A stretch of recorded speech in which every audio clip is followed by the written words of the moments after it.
Para la historia de hoy quiero que se ubiquen en los años 70 en Estados Unidos. Específicamente en el año 1974 en una ruta en Perry, Florida. Ahí un oficial de patrulla llamado Charles Campbell estaba haciendo su recorrido como cualquier día normal en el trabajo hasta que reconoció un auto que estaba siendo buscado por la policía en la carretera. El oficial Charles entonces hizo sonar su sirena y le paró para revisar que estuviera todo bien. Cuando se bajó, le apuntó con un arma y la persona en el auto también le apuntó a él con otra arma. Lo que el oficial Charles no sabía era que no estaba lidiando con un ladrón de autos. Estaba frente a uno de los peores criminales de la historia de Estados Unidos, llamado Paul John Knowles. Paul, sin miedo, se le acercó al oficial Charles. Ambos seguían apuntándose con sus armas entre sí. El oficial estaba muy confundido y trataba de gritarle que parara o iba a disparar. Paul se acercó rápidamente y empezaron a forcejear hasta que le sacó el arma. Ahora el oficial no solo estaba desarmado y solo, sino que Paul le estaba apuntando a dos manos. Paul le ordenó que se metiera a la parte trasera de la patrullera, donde lo esposó para que no se moviera y se subió al asiento del conductor. A esta altura, Paul estaba manejando una patrulla con un oficial secuestrado en el asiento trasero. Sabía que no podía seguir mucho tiempo con la patrulla, entonces usó las luces y la sirena de la patrulla para hacer parar al primer auto que se le cruzara. En este auto estaba un hombre llamado James Meyer, de 29 años. Paul se bajó armado. A punta de pistola le amenazó que se bajara del asiento del conductor y se metiera en el asiento trasero. Una vez que lo tuvo ahí, le sacó al oficial Charles de la patrulla y lo metió al lado de James y siguió manejando, ahora con dos hombres secuestrados. La policía encontró la patrulla en el medio de la ruta, pero no había nadie ahí. Lo que quería decir que Paul se había escapado. Pero, ¿qué pasó? ¿Qué tipo de criminal secuestraría a un oficial y a un civil sin motivo alguno? Esta es la historia de Paul John Knowles, el asesino Casanova.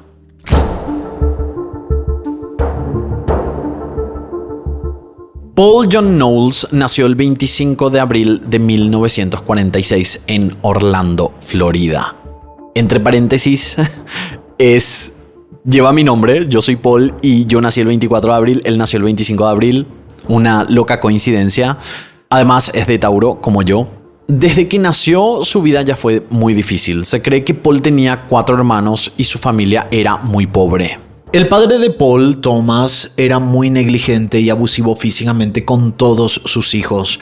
Siempre les amenazaba que si llegaban a contar lo que les hacía, el abuso iba a ser peor. Él mismo vivía cometiendo robos y violentando a todos. Entonces, eso es lo que sus hijos crecieron viendo. Desde la primaria, Paul era el niño que peor se portaba en su escuela. Nunca hacía las tareas, le gritaba a sus profesores y se peleaba con los niños en el recreo. No se habla mucho de Bonnie, la mamá de Paul, pero se cree que ella les abandonó cuando Paul era muy chico. Él y todos sus hermanitos eran el terror del vecindario. Todo el tiempo eran violentos con personas, robaban cosas, entraban a casas. Thomas, en vez de cuestionarse si era un buen padre, les había amenazado que si seguían portándose mal, les iba a dejar a todos en un orfanato. A los 7 años, Paul robó una bicicleta y Thomas cumplió su palabra. No solo entregó a su hijo a la justicia, sino que también desheredó a Paul y a todos sus hermanos. Asimismo, como escucharon, simplemente se cansó y los abandonó al igual que su madre. Como Paul era demasiado chico para ser sentenciado, lo llevaron a un orfanato. Él causaba tantos problemas que todo el tiempo lo movían de un orfanato a otro. Sus crímenes cada vez empeoraban más y más hasta que terminó en un colegio reformatorio para niños problemáticos. No quiero ahondar mucho ahora, pero la escuela reformatoria Dozier, según lo que nosotros habíamos leído y que es el lugar donde terminó Paul, es uno de los peores lugares del mundo. Es como un campo de concentración para niños. Para que se den una idea, la escuela tenía su propio cementerio de tantas muertes que tenían.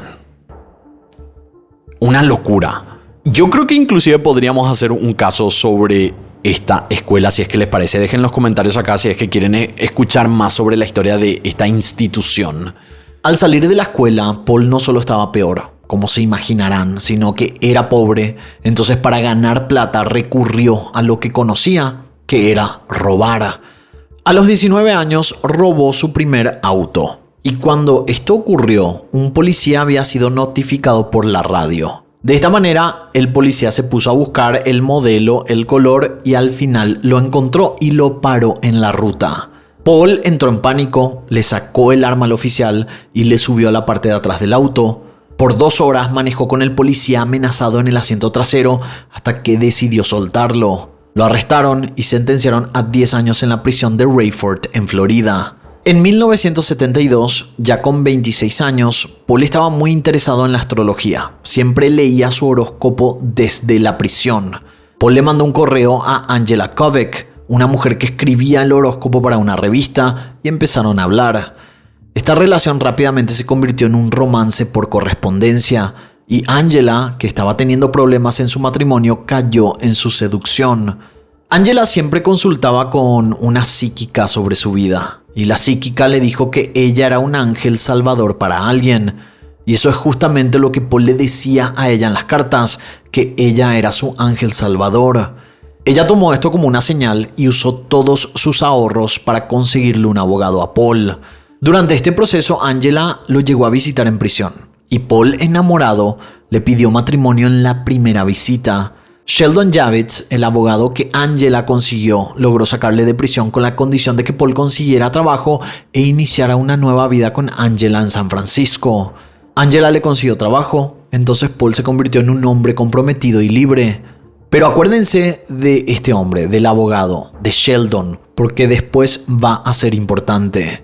De nuevo, Angela consultó con su psíquica. Ella le dijo que había un hombre muy peligroso en su vida. Ella pensó que este hombre era su ex marido. No era.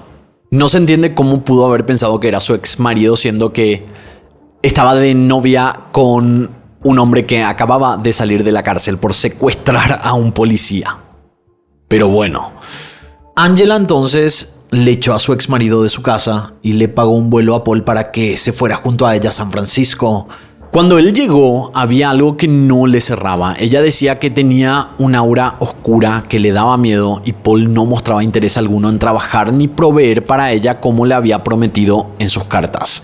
Entonces empezó a cuestionarse si realmente la psíquica se refería a Paul como el peligroso y no exactamente a su ex marido. O sea, al fin se había dado cuenta.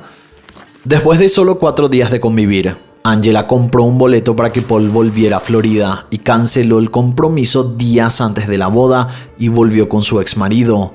Paul, destrozado por esta traición, esa misma noche salió a las calles de San Francisco y asesinó a 3 personas. Estos asesinatos nunca pudieron ser comprobados, pero fue lo que Paul dijo un tiempo después. Cuando Paul ya estaba en Florida, lo primero que hizo fue causar una pelea en un bar y apuñalar a un hombre. Tomen en cuenta que él estaba con libertad condicional. Justamente la condición era que se quedara en San Francisco trabajando. Y él en ese momento había vuelto a Florida, lo cual tenía prohibido, y encima estaba delinquiendo de nuevo. Cuando fue detenido, se ve que dejaron la celda sin atender. Entonces Paul, con lo que encontró, logró forzar la cerradura de la celda y se escapó. Lo increíble de este caso es que él siempre lograba escaparse. Una locura es.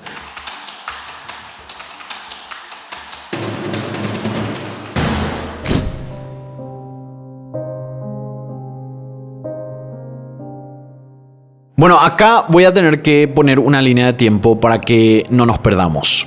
Era el 26 de julio de 1974. Paul se había escapado de la celda donde lo retuvieron en Florida. Se encontraba de nuevo sin rumbo y también sin dinero. Ese mismo día decidió entrar a robar en una casa en Jacksonville, cerca de donde se escapó. Ahí vivía una mujer completamente sola. Ella era una maestra jubilada de 65 años llamada Alice Curtis. Paul forzó la puerta, entró y para que no pidiera ayuda, le tapó la boca con la mano y la llevó a su habitación. Una vez ahí, encontró unas medias cancán que usó para atarla. le puso una mordaza que improvisó con medias para taparle la boca y abusó de ella. Al terminar, la dejó atada mientras robaba cosas de su hogar. Él le robó dinero, algunos objetos de valor que podía empeñar y antes de irse se llevó el auto de Alice. Lo que Paul no sabía era que Alice tenía una dentadura postiza. Con la mordaza, esa dentadura la ahogó y murió, siendo su primera víctima confirmada. Paul estuvo manejando el auto de Alice por 6 días, hasta que vio en los medios que estaban buscando ese auto. Y hasta pusieron su foto como sospechoso principal porque la casa de Alice estaba cerca de donde Paul se había escapado. Él sabía que tenía que deshacerse del auto lo antes posible, pero justo cuando iba a dejarlo en un lugar, se cruzó con 2 niñas. Lillian Anderson, de 11 años, y su hermanita Maylette, de 7. Lillian y Maylette eran niñas que conocían a la familia de Paul porque eran de la misma zona donde él creció, entonces lo reconocieron. Paul había hecho contacto visual con ellas y sabía que lo vieron. Vieron su auto y todo el mundo lo estaba buscando. Sin dudar mucho, les subió al auto y las secuestró. Mientras manejaba pensaba qué iba a hacer. La situación se convirtió 10 veces peor. No solo estaba siendo buscado por robo y asesinato, sino que en ese momento tenía a 2 niñas secuestradas en el auto. En pánico, les llevó cerca de un pantano donde las estranguló y las tiró al agua. Esto fue el 1 de agosto. Los cuerpos de Maylette y Lillian nunca fueron encontrados, pero un tiempo después Paul admitió haber sido el culpable. Ese mismo día manejó hasta Warner Robins, Georgia, a unas 4 horas de donde encontró a las niñas. Ahí, otra niña de 13 años llamada Aima Jean Sanders se cruzó con uno de los peores asesinos de la historia. No hay mucha información sobre cómo y por qué mató a Aima, pero su esqueleto fue encontrado 2 años después en un bosque. También se comprobó que Paul volvió semanas después a la escena del crimen para robarle el hueso de la mandíbula para tener como una especie de trofeo. Al día siguiente del asesinato de Aima, Paul volvió a Florida. Se paseó por Atlantic Beach, donde conoció a una mujer de 49 años llamada Marjorie Howie. A ella Paul le pareció un nombre muy atractivo. Coquetearon un rato y se fueron al departamento de Marjorie que estaba cerca. No queda muy claro qué pasó dentro del departamento. Si intimaron o si fue abuso. Pero lo que sí sabemos es que ese mismo día se le encontró sin vida estrangulada con sus propias medias cancán. Paul se llevó un arma y el set de televisión de Marjorie. Se dice que él le regaló la tele a otra chica con la cual había coqueteado. En una semana, Paul ya había acumulado 5 víctimas. La policía todavía no había unido los casos entre sí, pero le estaban buscando porque recuerden que él huyó de una cárcel donde le iban a procesar porque no cumplió con las condiciones de su libertad condicional. Entonces decidió irse a Georgia y mantener un perfil bajo. Esta paz, como se imaginarán, no duró mucho tiempo. A los 20 días ya encontró a su nueva víctima. El 21 de agosto entró a robar a la casa de una madre soltera de 22 años llamada Kathy Sue Pierce. Ella vivía con su hijo de 3 años llamado Joel. Kathy era una mujer divorciada, pero tenía un novio cuya familia vivía en el vecindario. El papá del novio de Kathy se fue a su casa a chequear y encontró a Kathy sin vida en su baño, estrangulada con el cable del teléfono. Joel, de tan solo 3 años, estaba vivo y no tenía señales de que le hubieran hecho nada. Como Kathy se había divorciado hace solo 6 meses y ya tenía pareja nueva, los sospechosos principales eran su ex marido y su novio. No se sabe muy bien por qué Paul no le hizo nada a Joel, siendo que ya había matado a 2 niñas. Hay 2 teorías. Una es que Joel le recordaba a él mismo cuando era chico, entonces no tuvo el estómago para hacerle nada. Y la otra teoría es que por su edad Joel no iba a poder hablar ni reconocerlo porque era un extraño para él, a diferencia de Maylette y Lillian, que eran más grandes y además lo conocían. Yo creo que la segunda es la más probable, porque más adelante Paul le dijo a su abogado que el mejor testigo era el que estaba muerto. Entonces probablemente él perdonó a Joel porque no iba a hablar, lo cual fue cierto. Ni siquiera pudieron confirmar que Joel vio la muerte y mucho menos quién fue. Después de cada asesinato, Paul viajaba mucho en auto, entonces se había ido a Ohio, a unas 12 horas de distancia. Ahí se quedó por unas semanas. Unos 11 días después, William Bates, un hombre casado de 32 años que vivía con su mujer, había desaparecido. Y la última vez que había sido visto, estaba hablando con un pelirrojo en un pub llamado Scott's Inn. Acá quiero aclarar algo para los que escuchan esto en el podcast. Paul era pelirrojo. Al principio pensaron que William capaz había abandonado a su familia porque William desapareció con su auto y había hecho muchas compras firmando con su tarjeta de crédito. Pero en octubre encontraron su cuerpo sin vida y sin ropa, estrangulado con cinta eléctrica en un bosque. El cuerpo de William claramente demostraba que había sido asesinado, pero su auto seguía sin aparecer. La policía determinó que quien hizo esto probablemente tenía el auto de William y había forzado su firma para hacer todo tipo de compras. También encontraron el auto de Alice Curtis, la primera víctima de Paul, abandonado cerca del pub donde William desapareció. Ya tenían un poco más de pruebas para poder unir dos asesinatos entre sí. Después del asesinato, Paul cruzó todo el país manejando, desde Ohio hasta Nevada. Para que se den una idea, esto sería aproximadamente 27 horas manejando. El asesinato de William había sido un 3 de septiembre y 2 semanas después, él ya estaba de nuevo buscando a sus próximas víctimas. Paul había parado en uno de estos paraderos de la ruta, que en el fondo tenía un área donde las personas podían acampar. En esta zona solo había una carpa, que era la de una pareja de casados llamados Emmett y Louise Johnson, de 62 y 59 años. Como nadie estaba mirando, él entró al área y abrió la carpa. Al día siguiente, los cuerpos de Emmett y Louise fueron encontrados sin vida, atados y con heridas de bala en la parte de atrás de la cabeza, tipo ejecución. Todas sus cosas fueron robadas, incluyendo tarjetas, dinero y más pertenencias. Para este caso hay que aclarar que ellos fueron las primeras víctimas en ser disparadas. A todas las anteriores les había estrangulado con cosas que encontraba en el lugar o en las escenas de crímenes. Sus víctimas eran de distintos estados, distintas edades y hasta género. Entonces era muy difícil para la policía unir todos estos casos, porque normalmente un asesino tiene un estereotipo de víctima, zona o manera de matar, a lo que en las investigaciones le llaman patrones. O sea, los asesinos seriales suelen tener patrones, lo que hace unificar los diferentes casos o enlazar los diferentes casos. Paul tenía solo 2 patrones. Uno era que siempre se les encontraba atadas a las víctimas.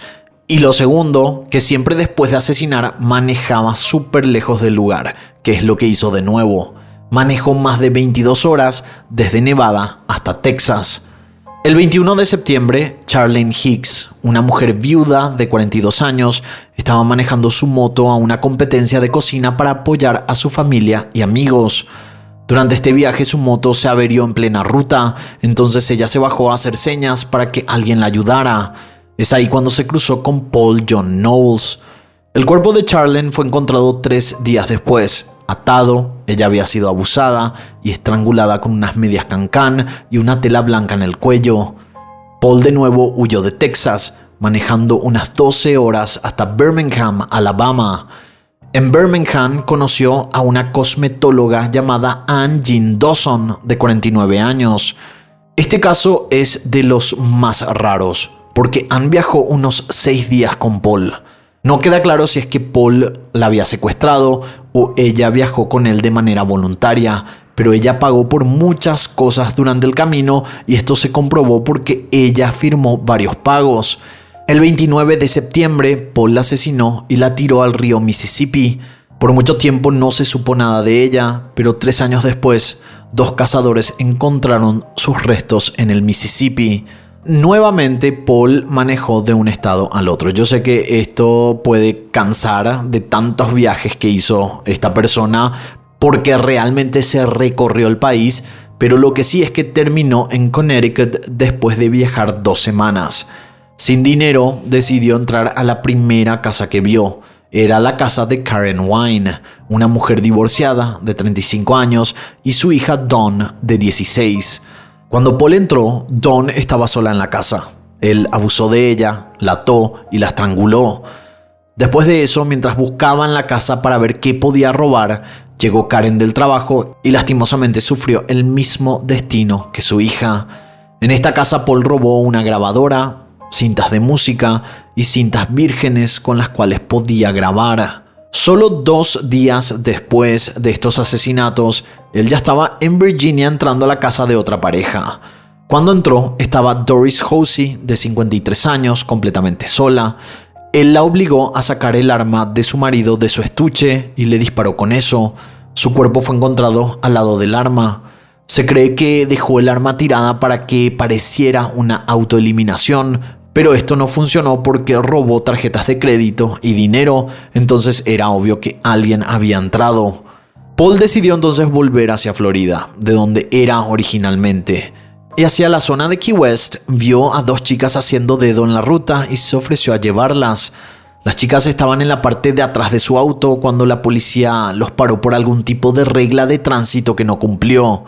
Él se puso súper nervioso porque tengan en cuenta que él estaba en libertad condicional. El auto era robado y tenía muchas cosas de sus víctimas, por ejemplo, tarjetas de crédito y pertenencias de todas las personas que él había atacado. Pueden creer que el policía terminó dejándolo ir con una advertencia.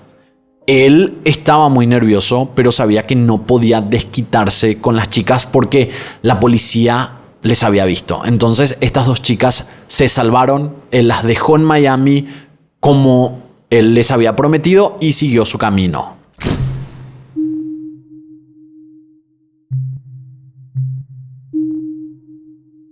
El 24 de octubre, Paul le llamó a Sheldon, a su abogado. Le dijo que se metió en muchos problemas y necesitaba hablar con él de manera urgente.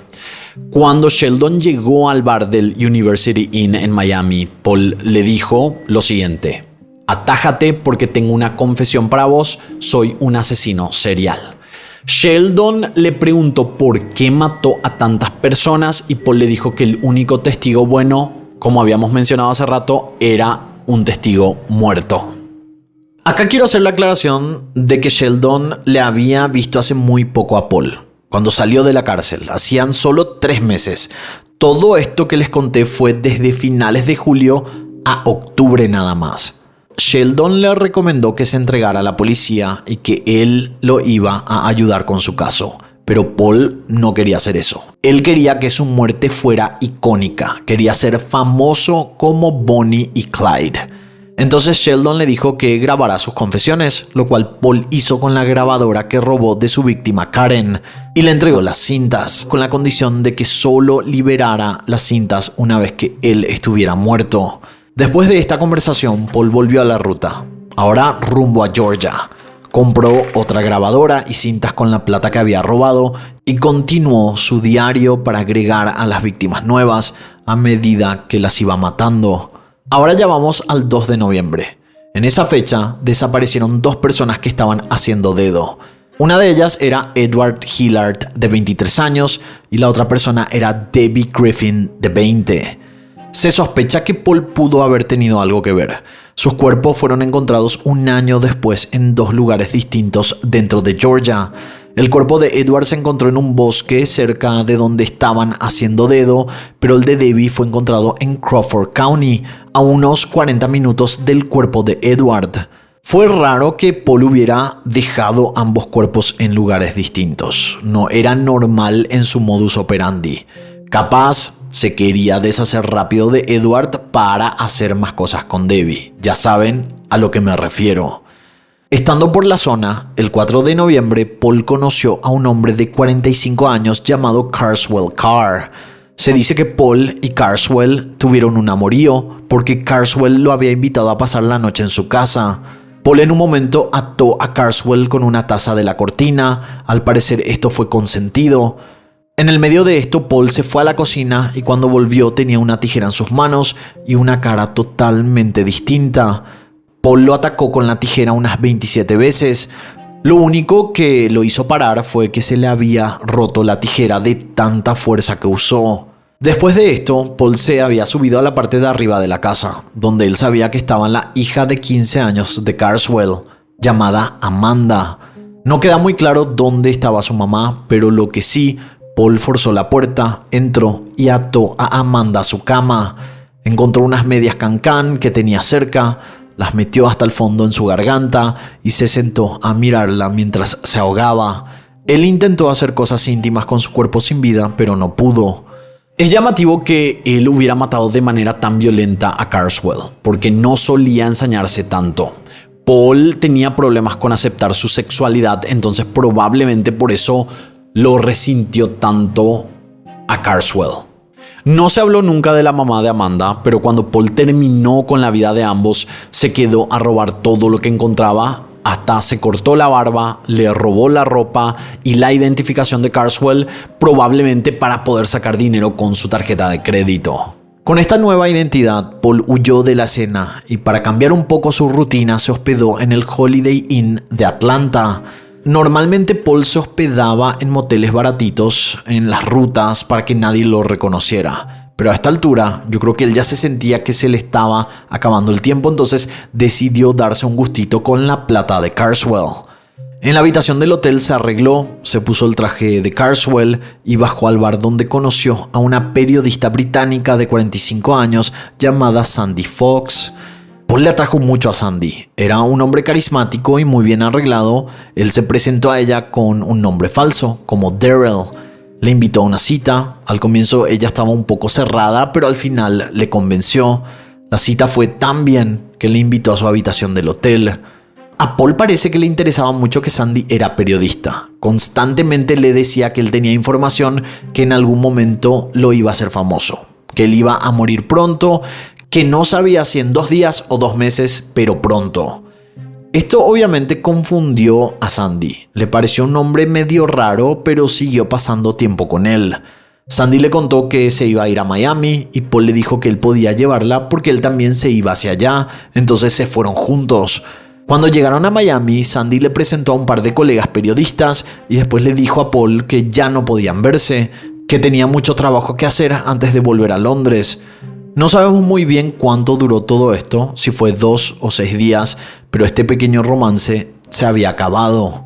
Al día siguiente, Sandy recibió un mensaje de la policía de Miami diciéndole que tenía que venir de manera urgente a la comisaría.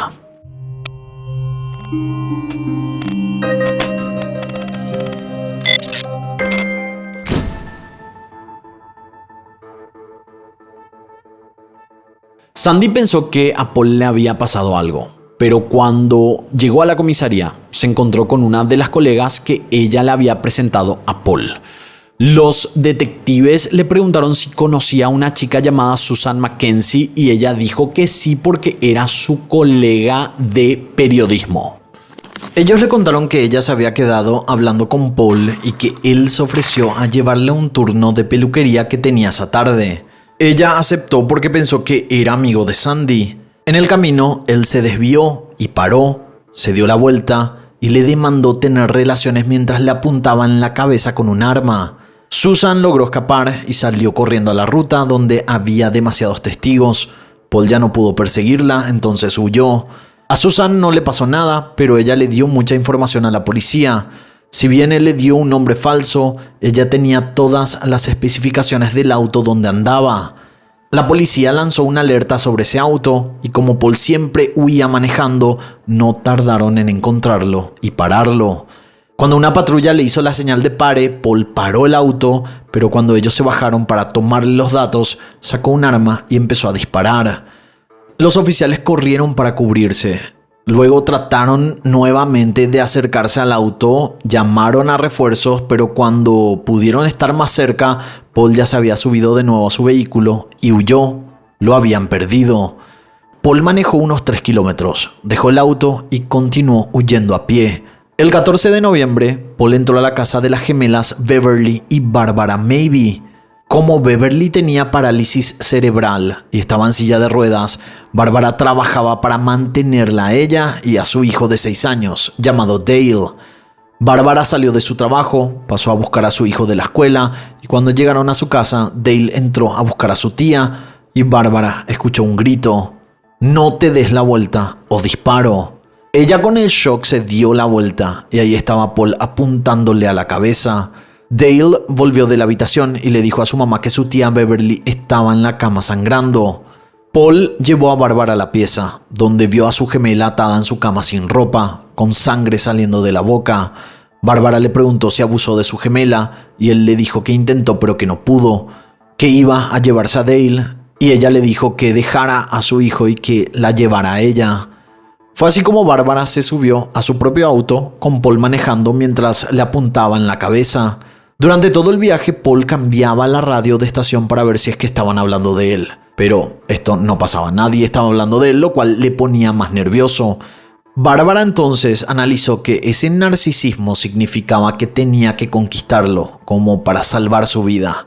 Muy tarde en la noche, Paul se había cansado, entonces decidió parar en un motel donde Bárbara actuó como que eran una pareja de casados para no levantar sospechas. Apenas entraron a la pieza, él le ordenó que se quitara la ropa y abusó de ella. Al día siguiente le llevó a un restaurante a comer, donde ella pretendió estar súper enamorada de él.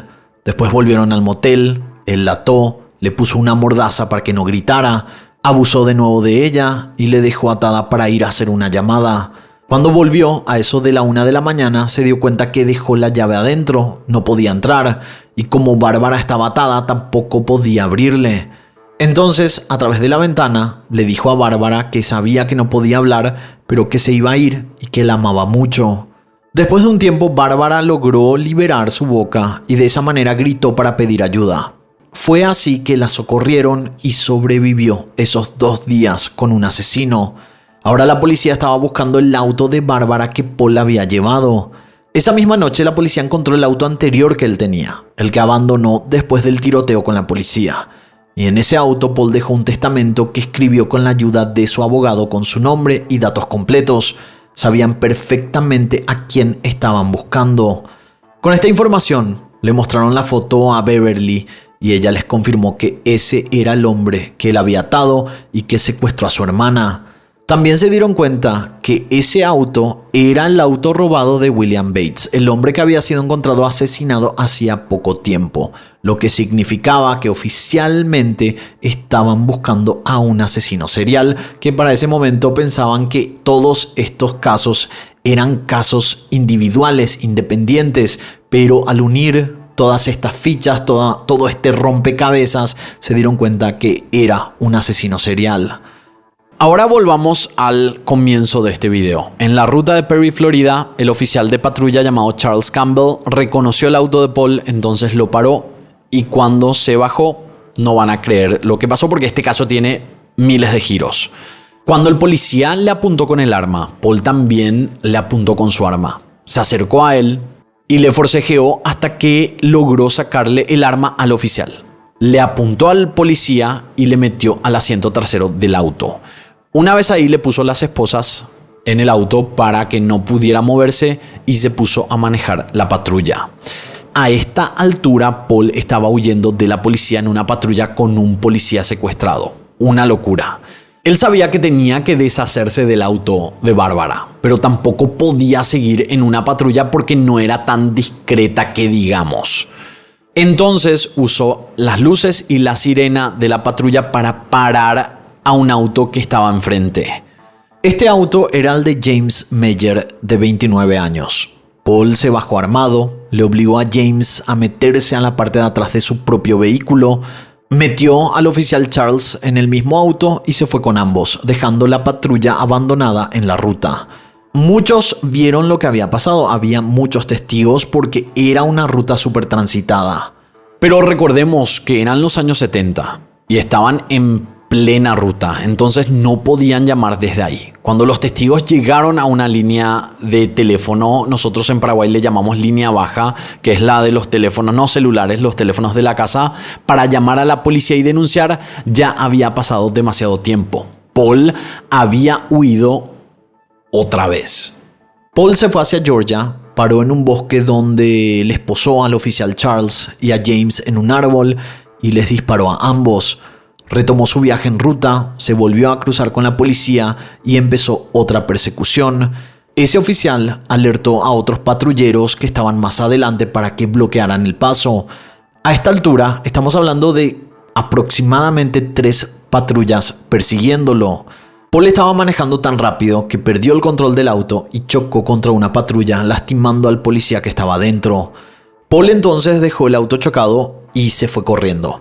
Él, a medida que corría, disparaba a los oficiales y los oficiales también le respondían con disparos. Solo un tiro le acertó a Paul en el pie, pero esto no lo detuvo. Él siguió corriendo. Cuando Paul dejó el auto, los policías corrieron a buscar a los rehenes, pero se dieron cuenta que nadie estaba ahí. Solo estaba el cinturón y el sombrero de policía del oficial Charles, pero no había señales de que estuvieran muertos, entonces siguieron buscando.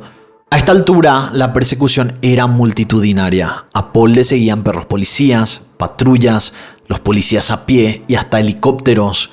Paul se estaba quedando sin lugar a donde huir y sin balas, entonces se adentró al campo hasta encontrar una casita de un granjero. Al entrar a esta casita encontró un arma y muchas municiones, pero cuando salió se encontró con un hombre de la zona que lo reconoció. Este hombre era David Clark, de 27 años. Era un veterano de la guerra de Vietnam. David justo estaba de casa, entonces se encontraba armado. Paul le apuntó e intentó dispararle 2 veces, pero el arma estaba trancada.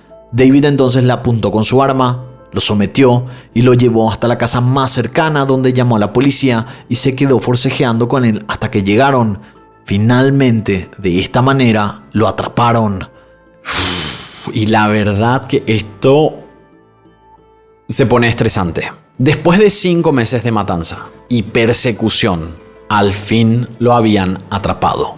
David, se imaginarán que ya era un héroe de la guerra. Esto le hizo volverse un dios prácticamente en Estados Unidos, una persona demasiado valiente. Cuando la policía llegó a la comisaría con Paul, estaban rodeados de periodistas, apenas podían entrar. Era finalmente lo que él quería. Él quería ser famoso. Lo más urgente, una vez atrapado, era preguntarle por James y el oficial Charles, a lo que él admitió que les había quitado la vida, pero se negó a decirles dónde estaban los cuerpos. Y los cuerpos fueron encontrados días después por un cazador de la zona.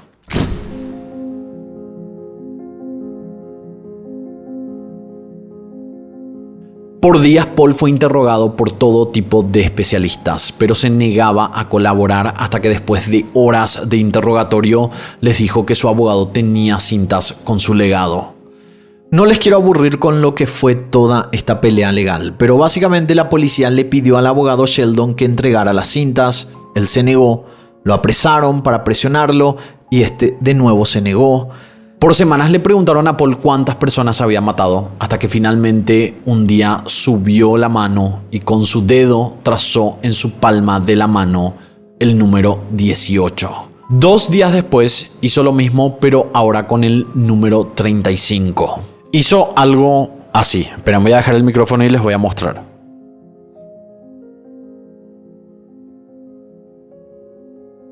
Eso es cuando hizo la marca del 18 y después hizo el 35. Así. Si no estoy equivocado. La policía ya no sabía qué hacer para conseguir una confesión de Paul. Entonces se les ocurrió meter presa a la esposa de Sheldon, el abogado, para presionarlo.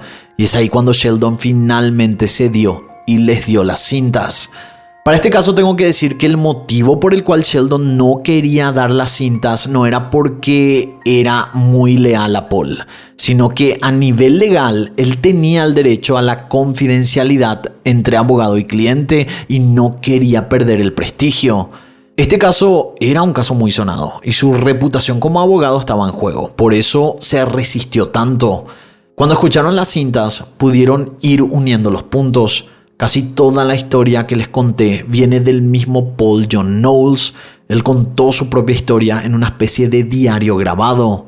De todos los asesinatos que Paul confesó, solo 18 fueron comprobados. El resto quedaron sin resolver porque las descripciones que Paul había dado eran vagas o porque nunca se encontraron los cuerpos. Un mes después de ser capturado, Paul hizo un trato con la fiscalía. El trato era que iba a llevarlos a donde tiró el arma reglamentaria del oficial Charles para que pudieran recuperarla. Los policías lo esposaron, le metieron en el asiento trasero de la patrulla y se subieron al auto. Había un policía manejando llamado Ron Angel y el sheriff Earl Lee, que estaba en el asiento del acompañante. Durante el viaje, Paul sacó un cigarrillo y se puso a fumar, a lo cual los policías le dijeron que por favor apagara el cigarrillo. Él se enojó tanto que apagó el cigarrillo, se tiró encima del sheriff Earl y empezó a forcejear para sacarle su arma. Se ve que él había robado un clip de papel y con eso él logró abrir sus esposas sin que ellos se dieran cuenta. Entonces estaba libre forcejeando con uno de los policías en la patrulla en movimiento. El arma del sheriff se disparó 2 veces mientras que ellos peleaban. El oficial Ron, que manejaba, trataba de ayudarle a Earl, pero en un momento perdió el control de la patrulla y chocaron al costado de la carretera. Al chocar, Ron estaba libre, entonces agarró su arma y le disparó 3 veces en el pecho a Paul. Justo este 18 de diciembre se cumplen 50 años de ese día en que Paul John Knowles murió con 28 años de edad, dando fin a su reinado del terror. Este caso realmente fue toda una odisea, leer uno a uno todos los crímenes que cometió y cómo lograba salirse con la suya una y otra vez. Sinceramente fue una locura. En este caso tengo que aclarar que eran los años 70. En esa época la policía de distintos estados no se comunicaban entre sí e incluso cuando lo hacían solían ser celosos de sus casos. Escondían datos que tenían para que ellos fueran los responsables de resolver el crimen. Todo esto le jugó a favor a Paul.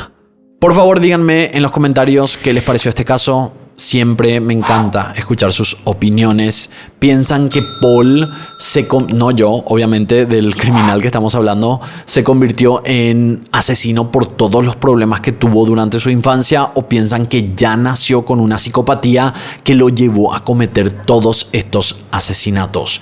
Yo creo que es una combinación de ambas cosas, porque si bien tuvo una infancia muy dura, ninguno de sus hermanos tuvo el mismo destino. Como murió antes de tener juicio, no sabemos cuál hubiera sido su condena, pero muy probablemente hubiera sido ejecutado porque cometió asesinatos en varios estados que tenían la pena de muerte vigente en ese entonces. Hasta aquí el caso del día de hoy. De esta manera, nosotros nos encontraremos en la próxima historia.